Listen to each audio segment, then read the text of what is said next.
Hello, मी स्मिता. खमंग फूडमध्ये तुमचे स्वागत आहे. पुरणपोळी म्हटलं की सगळ्यांच्याच जिव्हाळ्याचा प्रश्न. कुठलाही सण सूद आला की प्रत्येकाच्या घरोघरी पुरणपोळी ही बनवलीच जाते. परंतु बऱ्याच जणांना ही पुरणपोळी अवघड वाटते. तर आजचा हा व्हिडिओ त्यांच्यासाठी ज्यांना पुरणपोळी जमत नाही. पुरणपोळी बनवण्याची अतिशय साधी, सिंपल, सोपी पद्धत आज मी तुमच्याबरोबर शेअर करणार आहे. अगदी पहिल्यांदा जरी ही तुम्ही पुरणपोळी बनवली ना तरी अगदी परफेक्ट होणार आहे. आणि पुरण बनवण्याची अतिशय सोपी पद्धत आज मी तुमच्याबरोबर ते देखील शेअर करणार आहे. त्यामुळे पुरण बनवायला सुद्धा अजिबात जास्त वेळही लागणार नाही.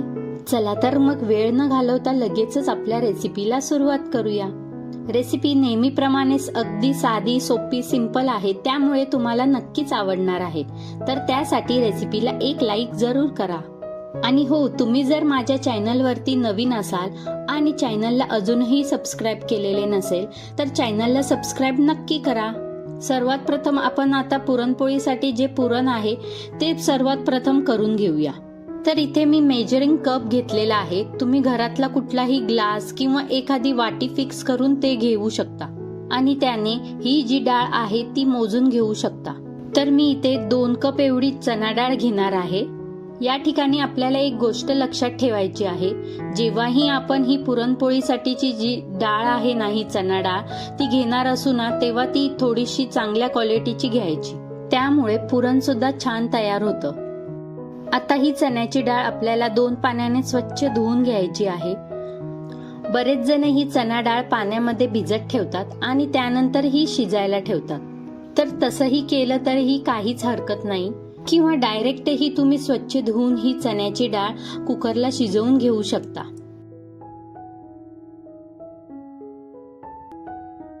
आता ही 2 पाण्याने स्वच्छ धुवून घेतलेली आहे. आपण 2 कप इथे चण्याची डाळ घेतलेली होती. आता त्यासाठी आपल्याला पाणी किती घ्यायचं आहे, तर आता जर आपल्याला कटाची आमटी बनवायची असेल तर त्यासाठी आपण अधिक दुप्पट पाणी घेणार आहोत. म्हणजेच 2 कप चणा डाळीसाठी आपल्याला 4 कप पाणी लागणार आहे. जर आपण कटाची आमटी बनवणार असू त्यासाठी ते पाणी वापरण्यासाठी आपल्याला 4 कप पाणी लागणार आहे. परंतु इथे मी कटाची आमटी बनवणार नाहीये, फक्त पुरण शिजवण्यासाठी इथे मी 3 कप पाणी वापरणार आहे. आता हे प्रमाण मी जे इथे घेतलेलं आहे पाण्याचं ते अगदी अचूक आहे. कारण ह्या ज्या पाण्यामध्ये आपली डाळ ही शिजली जाते ती अगदी परफेक्ट शिजली जाते. खाली कुठेही पाणी शिल्लक राहत नाही. तर हे पुरण शिजवण्यासाठी इथे मी 3 कप पाणी घेतलेलं आहे. जर तुम्हाला कटाची आमटी बनवायची असेल तर थोडंसं पाणी तुम्ही इथे वाढवू शकता.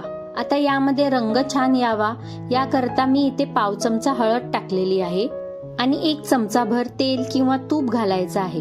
त्यामुळे ही पुरणपोळी खाताना आपल्याला अजिबात बाधणार नाही किंवा ऍसिडिटी होणार नाही. आता ही कुकरमध्ये शिजून घ्यायची आहे. 6 ते 7 शिट्ट्यांमध्ये आपली जी ही डाळ आहे ती अगदी व्यवस्थित शिजली जाते. गॅसवर आता शिजायला ठेवूया आणि लगेचच पीठ मळण्यासाठी सुद्धा घेऊया. आता जेवढी आपण चण्याची डाळ घेतलेली होती त्यासाठी आपल्याला बरोबर 3 कप एवढं गव्हाचं पीठ लागणार आहे. यामध्ये मी मैदा मिक्स करणार नाहीये. आता बऱ्याच जणांना पुरणपोळी जमत नसेल नुसतीच गव्हाच्या पिठाची, तर त्यांनी काय करायचं, 2 कप इथे तुम्ही गव्हाचं पीठ घेतलं तर 1 कप मैद्याचं पीठ घेऊ शकता. तर आता हे जे पीठ घेतलेलं आहे ना ते आपल्याला व्यवस्थित चाळून घ्यायचं आहे. आता यात मी चवीनुसार मीठ टाकलेलं आहे आणि अगदी पाव चमचाभर हळद घेतलेली आहे. आता ही हळद आपल्याला डायरेक्ट न वापरता इथे मी ग्लासामध्ये पाणी घेतलेलं आहे आणि त्यामध्ये हळद व्यवस्थित मिक्स करून घेतलेली आहे. जेणेकरून ही हळद आहे ना ती सगळ्या पिठाला अगदी व्यवस्थित लागले जाते. आपण डायरेक्टच पिठात वरून हळद वापरली तर ती बऱ्याच ठिकाणी ती तशीच राहते आणि पिठाच्या मध्ये थोडेसे डार्क पॅचेस येतात. त्यामुळे अशा पद्धतीने पाण्यात मिक्स करून घ्यायची आहे. म्हणजे जी हळद आहे ना ती सर्व पिठाला छान अशी एकसारखी लागली जाते. आता हे थोडं थोडं पाणी टाकून आपल्याला याचं मस्त असं घट्टसर गोळा मळून घ्यायचा आहे. तर हे पहा, अशा पद्धतीचा हा पिठाचा गोळा माझा मळून झालेला आहे. आता इथे पीठ भिजवण्याची ट्रिक मी इथे तुम्हाला सांगते. त्यामुळे सुद्धा आपली जी पुरणपोळी आहे ना ती अगदी मस्त अशी मऊ लुसलुशीत आणि अगदी ओठाने खाता येईल एवढी मऊसूद होणार आहे. आता हे पीठ आपल्याला पाण्यामध्ये भिजत ठेवायचं आहे, त्यामुळे ही जी पुरणपोळी आहे ना अगदी छान अशी तयार होते. तर इथे मी एक सुती कापड घेतलेला आहे, त्यामध्ये हे पीठ ठेवून अगदी छान अशी पोटली बांधून घ्यायची आहे. ही पोटली व्यवस्थित अशी घट्ट बांधून घ्यायची आहे.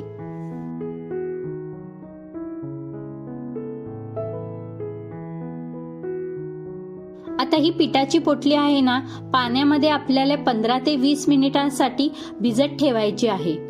जेवढं हे पीठ छान भिजणार आहे तेवढी आपली ही पुरणपोळी मऊ लुसलुशीत होणार आहे.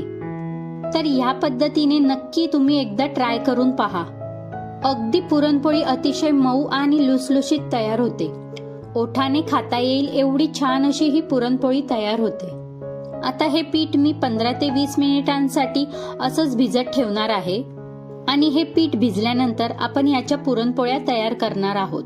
तोपर्यंत आपली जी ही डाळ आहे ती सुद्धा छान अशी व्यवस्थित शिजली गेलेली आहे.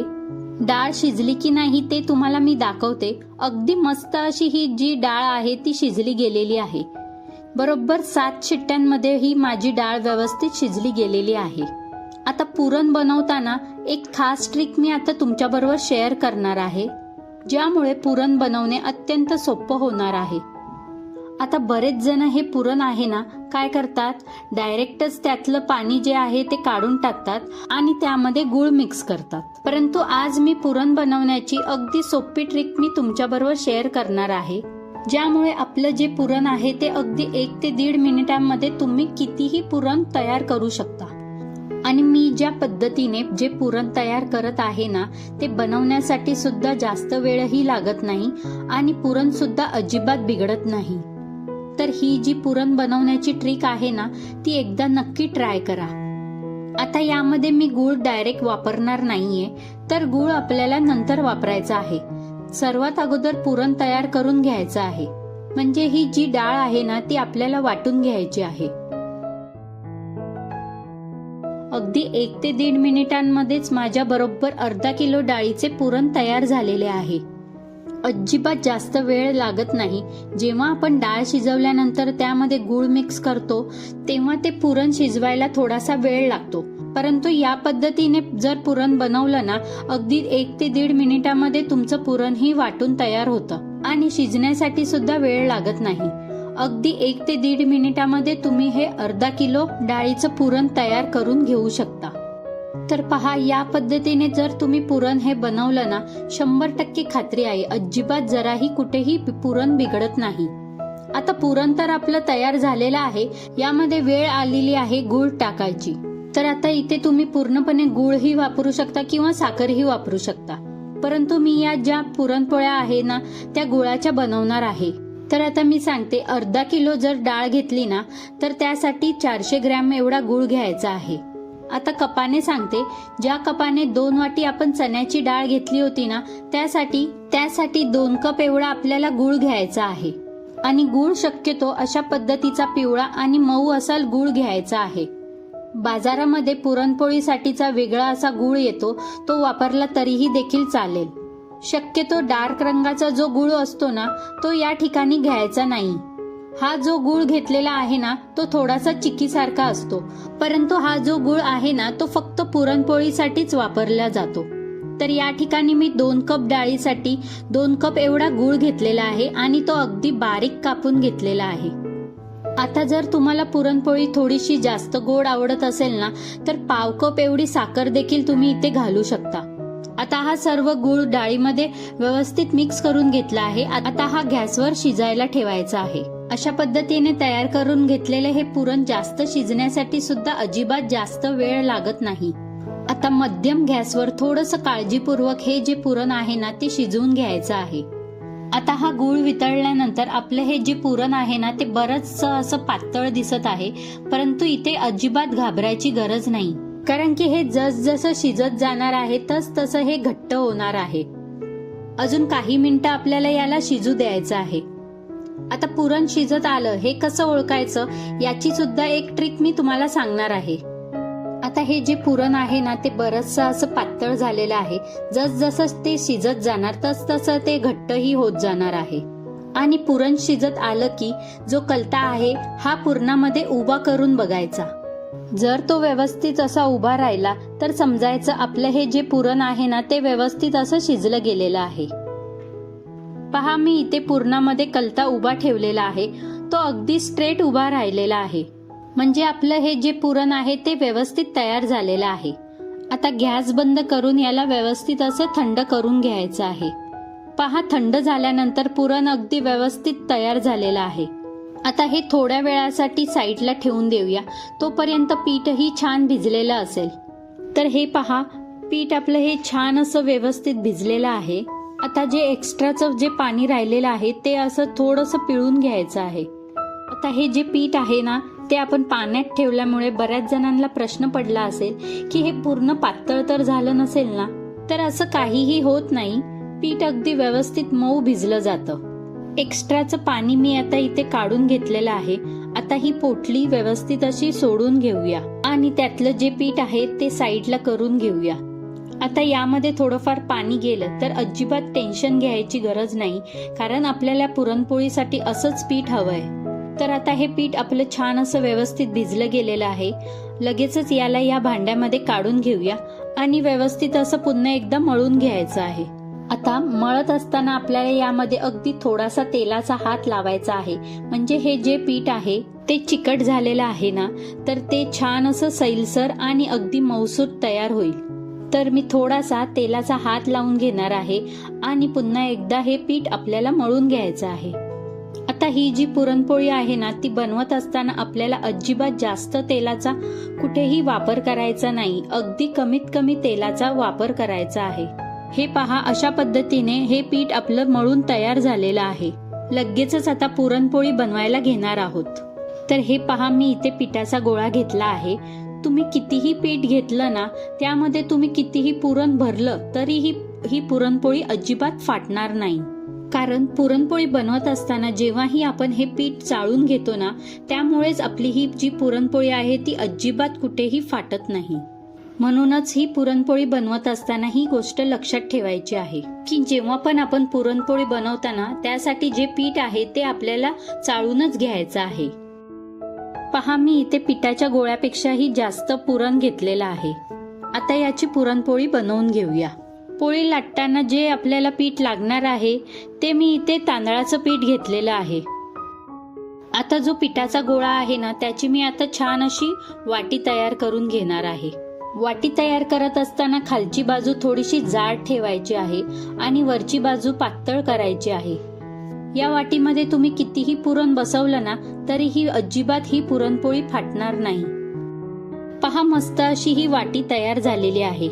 आता हा पुरणाचा मोठा हुंडा या वाटीमध्ये भरून तो अशा पद्धतीने मी तुम्हाला व्हिडिओमध्ये दाखवते. आपल्या एका हाताच्या अंगठ्याने हे पुरण प्रेस करून दुसऱ्या हाताच्या अंगठ्याने आपल्याला हे खालचे कणिक आहे ते वरती करायचं आहे आणि जे पुरण आहे ते मध्ये ढकलायचं आहे. म्हणजे छान अशी वाटीही तयार होईल आणि पुरण सुद्धा आतमध्ये व्यवस्थित भरलं जाईल. पहा, अशा पद्धतीने एकदा का पुरण व्यवस्थित भरलं गेलं की वाटीही बंद करून वरती जर पिठाचा एक्स्ट्रा भाग शिल्लक राहिला असेल तर तो तुम्ही काढून टाकू शकता किंवा त्यामध्ये व्यवस्थित असा फोल्ड करून दाबून सुद्धा याची मस्त अशी पुरणपोळी तयार करू शकता. वरती थोडासा पिठाचा भाग शिल्लक राहिलेला होता तो इथे मी प्रेस करून घेतला आहे. आता मस्त असे तांदळाच्या पिठात घोळवून ही पुरणपोळी लाटून घेऊया. आता पुरणपोळी लाटताना अगदी कमीत कमी पिठाचा वापर करायचा आहे, नाहीतर आपली ही पुरणपोळी आहे ना ती थोडीशी वातड होते. तर हाताने थोडंसं हे पसरून घ्यायचं आहे, म्हणजे जे पुरण आहे ना ते सर्व बाजूनी छान असं व्यवस्थित पसरलं जाईल.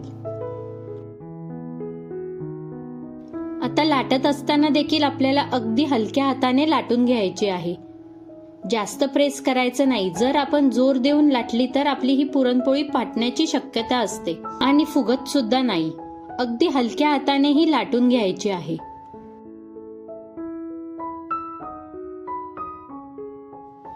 पहा, मस्त अशी पातळ ही पुरणपोळी मी लाटून घेतलेली आहे. तुम्हाला दिसतच असेल पुरण ही अगदी व्यवस्थित असं सर्व बाजूंनी पसरलेलं आहे आणि अगदी पातळ ही पुरणपोळी लाटून घेतलेली आहे. आता ही भाजून घेऊया. उचलताना देखील अगदी हळुवारपणेही उचलायची आहे आणि तव्यावर टाकायची आहे. तवा छान असा मस्त गरम झालेला आहे. पुरणपोळी भाजत असताना गॅस आपल्याला कमी किंवा मोठा ठेवायचा नाही, तर तो मध्यम आचेवरतीच ठेवायचा आहे आणि मध्यम आचेवरच आपल्याला ही पुरणपोळी छान अशी खरपूस भाजून घ्यायची आहे. पहा, इथे या पुरणपोळीवरती छान असे बबल्स दिसू लागले आहे. हे बबल्स दिसू लागले की लगेचच पुरणपोळी ही पलटून घ्यायची आहे. तर मस्त अशी ही पुरणपोळी एका बाजूने भाजली गेली आहे. दुसरी बाजू देखील आता भाजून घ्यायची आहे आणि जसजशी ही भाजत जाईल तसतशी ही मस्त अशी फुलली देखील जाईल. पहा, तुम्हाला दिसतच असेल की अगदी पलटी मारल्या मारल्या आपली जी पुरणपोळी आहे ती फुगायला सुरुवात झालेली आहे. पुरणपोळी बनवत असताना काही गोष्टींची जर काळजी घेतली ना, तर आपली जी पुरणपोळी आहे ती अजिबात बिघडणार नाही. पहा, मी इथे आता पुन्हा एकदा पलटून घेतलेली आहे. आता मी इथे तुम्हाला सुरुवातीला सांगितल्याप्रमाणे ज्या ज्या गोष्टी आहेत ना त्या तुम्ही नक्की फॉलो करा. नक्की तुमची सुद्धा पुरणपोळी माझ्यासारखी तयार होणार आहे, अगदी टम्म फुगणार आहे. आता दोन्ही बाजूंना तेल सोडून खरपूस अशी भाजून घ्यायची आहे आणि तव्यावरून काढून घ्यायची आहे. पहा, इथे ही पुरणपोळी एवढी टम्म फुगलेली आहे ना की मला ही व्यवस्थित तव्यावरून काढता सुद्धा येत नाही. अगदी तुम्ही पहिल्यांदा जरी ही पुरणपोळी बनवली ना, अगदी माझ्यासारखीच टम्म फुगणार आहे. पुरणपोळीवर अगदी मी 1 ते 1.5 चमचा हे तेल वापरलेलं आहे. तुम्ही तूपही वापरलं तरीही काहीच हरकत नाही. अगदी दोन्हीही बाजू मी छान असे खमंग भाजून घेतलेल्या आहेत. आता या पुरणपोळीला काढून घेऊया. याचप्रमाणे आता दुसरी देखील भाजून घेऊया. तुम्हाला मी दाखवते, अगदी मस्त अशा खमंग पोळ्या तयार होतात. अगदी आपण जे प्रमाण घेतलेलं होतं ना, ते साधारणतः 6 ते 7 जणांना पुरतील इतक्या पोळ्या तयार होतात. तर हे पहा, आपली दुसरी देखील पोळी अगदी मस्त अशी खमंग तयार झालेली आहे आणि ती सुद्धा अतिशय टम्म अशी फुगलेली आहे. या पोळीला सुद्धा तेल टाकून मस्त अशी खरपूस भाजून घ्यायची आहे. आता राहिलेल्या पोळ्या सुद्धा मी आता अशाच पद्धतीने तयार करून घेणार आहे. तर ही जी पोळी बनवण्याची पद्धत आहे ही तुम्हाला कशी वाटली? जर आवडली असेल तर एक लाईक नक्की करा. तुमच्या मित्रपरिवारांसोबत आणि नातेवाईकांसोबत सुद्धा शेअर करा. तर हे पहा, मी इथे तुम्हाला फोडून दाखवते. आतमध्ये सुद्धा पुरण अगदी छान असं व्यवस्थित पसरलेलं आहे. तर सांगितलेल्या टिप्स नक्की फॉलो करा आणि या होळीला ही पुरणपोळी नक्की बनवा. आणि कशी झाली हे मला कमेंट कळवायला अजिबात विसरू नका. आता रेसिपी पाहत पाहत तुम्ही जर इथपर्यंत आलेलात असाल तर रेसिपीला एक लाईक नक्की करा. चला तर मग भेटूया अशाच एका नवीन रेसिपी सोबत. तोपर्यंत थँक्यू.